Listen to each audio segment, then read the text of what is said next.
Etsakilany nefa dia nanana anjara fitenenana tao anatin'ny fivoriam-be faharoa amin'ny fitopolo firenena mikambana ny filoha malagasy Andriamatoa Rajonar Mampianina.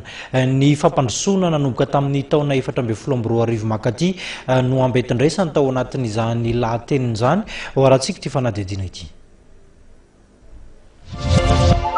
Ny lalana nodiavina nanomboka ny taona 2014 ka hatramin'izao eo amin'ny fampandrosoanan'i Madagasikara no nentin'ny filoha Rajonar Mampianina nandravana ny kabary no Maliala nandritry ny fivoriam-be faharoa amin'ny fitopolo ny firenena mikambana. Ny tanjona hoy ny nambarany dia ny ahafahana mametraka fandrosoana amin'ny alalan'ny fandrindrana sy ny fitantanana mahomby, ny harena voajanahary izay tsy maintsy mifandraika amin'ny fanajana ny tontolo iainana sy ny ady amin'ny fiovaovan'ny toetrandro.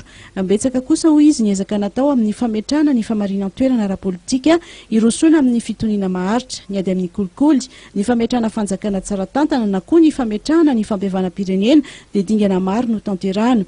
Matoky hoy ny nambarany fa hipetraka ny fandrosoana ao Madagasikara. Eo ankilany ihany koa dia nanamafy ny tena ny fahanoana hatrany ny hetsika voizin'ny firenena mikambana i Madagasikara, indrindra eo amin'ny sehatra ny fametrahana ny fandriampahalemana sy ny fitoniana.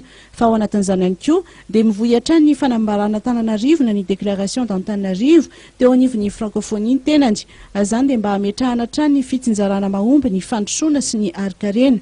Teo am-pamaranana ny kabariny dia nitondra ny teny fankahirezana ny vahoaka Meksikana ny anjadiny Ururtan nahafatesan'olona anjatony ny filoha Rajonar Mampianina.